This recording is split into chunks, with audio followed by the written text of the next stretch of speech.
নমস্কার। আজকে আলোচনা করব যুবরাজ বুধ নিয়ে। বুধ গ্রহ হচ্ছে বুদ্ধির কারক গ্রহ, উন্নতির কারক গ্রহ, ব্যবসার কারক গ্রহ,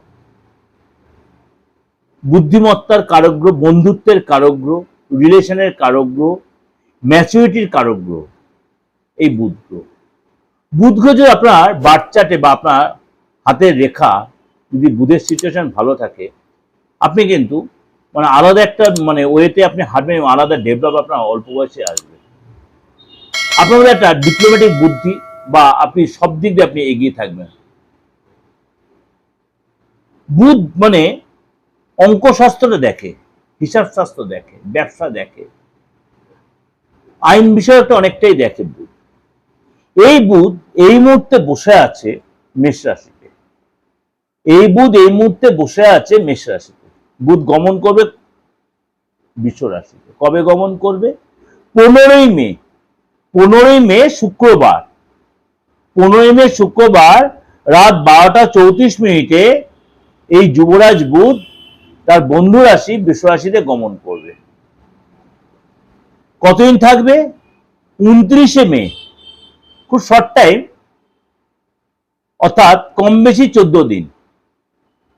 29শে মে সকাল 11টা 14 মিনিট পর্যন্ত এই বৃষ রাশিতেই বুধ থাকবে এবং সেখানে কিন্তু আবার আপনার সূর্যদেবও প্রবেশ করবে এই 15 মেতে।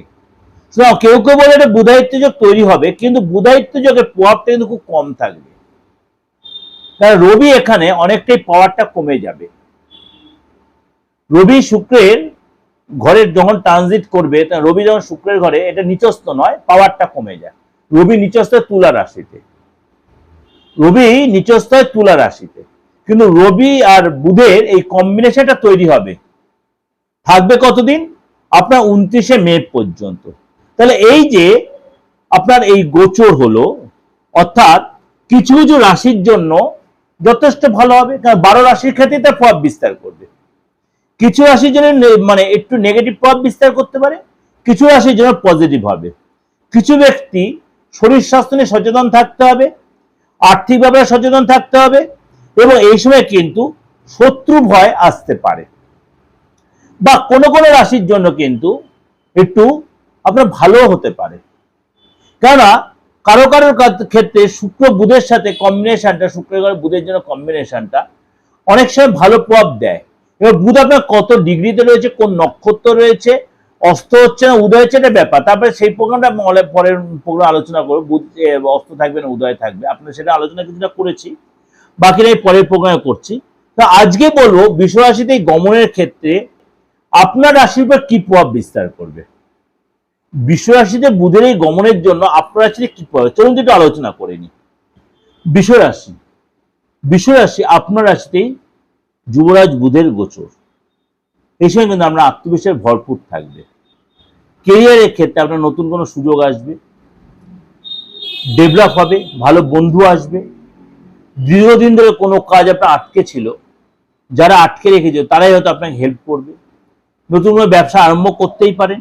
এই সময় কিন্তু আপনার যে পুরনো ব্যবসা রয়েছে সেটা আপনার ডেভেলপও করবে এবং আপনার এই সময় ব্যক্তিত্ব বাড়বে এবং নতুন করে বন্ধু আপনার আসতে, নতুন করে কাজের যোগাযোগ আসতে, বাইরে যাওয়ার সুযোগ আসতে পারে। কিন্তু আপনাদের ঔদ্ধত্য অহংকার ত্যাগ করতে হবে, ইগো ত্যাগ করতে হবে, উত্তেজনা ভাবটা ত্যাগ করতে হবে, হটকারী সিদ্ধান্ত নেওয়াটা ত্যাগ করতে হবে, হেক্কারী ভাবটা ত্যাগ করতে হবে। এগুলো আপনার ত্যাগ করতে হবে, সংযত হতে হবে, মুখের ভাষা কন্ট্রোল রাখতে হবে।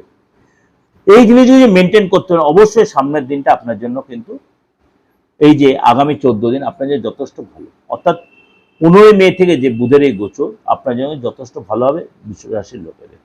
আপনি অনেকাংশেই নিজের জায়গাটা আপনি প্রকাশ করতে পারবেন, কিন্তু কিছু কিছু ক্ষেত্রে আপনার সতর্ক থাকতে, বিনা কারণে লোকের কাছে হয়তো অপমানিত হতে পারেন, লোকে আপনাকে একটু ইগনোর করতে পারে, সেগুলো গায়ে মাখলে কিন্তু আপনি সেই কাজে এগোতে পারবেন। আপনি যদি সাহস, আপনার সাহস বাড়বে, সাহস দেখে যদি আপনি এগিয়ে যেতে পারেন, সেই কাজে কিন্তু আপনি ডেভেলপ পাবেন। যাই হোক, এটা ওভার একটা আলোচনা করলাম।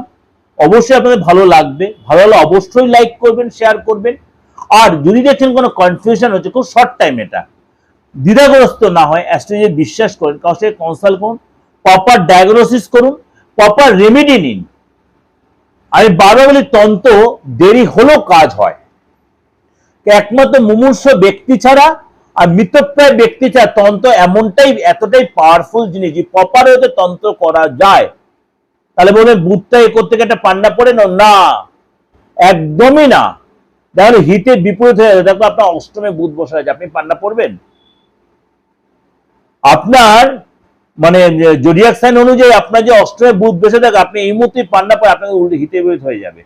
আপনাকে দেখতে হবে, আপনি প্রপার অ্যাস্ট্রোলজি অভিজ্ঞ অ্যাস্ট্রোলজি যান আগে, বুধ কোন নক্ষত্রে, আপনি চন্দ্রের নক্ষত্রে বুধ বসে আছে, আপনি তাহলে কি বেকারে পড়ে যাবেন। এইগুলো আগে চিন্তা ভাবনা করতে হবে। যাই হোক, যদি ভালো লাগে অবশ্যই লাইক করবেন, শেয়ার করেন। আপনার কাছে আলোচনা করার একটাই কারণ, আপনারা বলেন পার্থ আপনি যে এতটা ডিটেলে ডিসকাশন অনেক কিছু শিখতে পারি, আপনার শেখার জন্য কিন্তু আমার এই সোশ্যাল মিডিয়া এত ডিটেল আপনার আলোচনা করা। ভালো থাকবেন। দেশে বিদেশে যেখানে যেরকম যে জোগাড় করতে মানে আমার সাথে যোগাযোগ করতে চাইছেন, এই যে আমার ফোন নাম্বার রয়েছে একদম ক্লিয়ার করা, আমৃত্যু থাকবে আমার অপরিবর্তিত এই নাম্বার 8910732594339601। এটা আমার হোয়াটসঅ্যাপ, এখানে আমার কলিং, এটাই আমার ফোনপে বা আদার্স যে আপনাদের অনলাইন ট্রানজাকশন সবকিছু এটা আছে। ভালো থাকবেন, নমস্কার।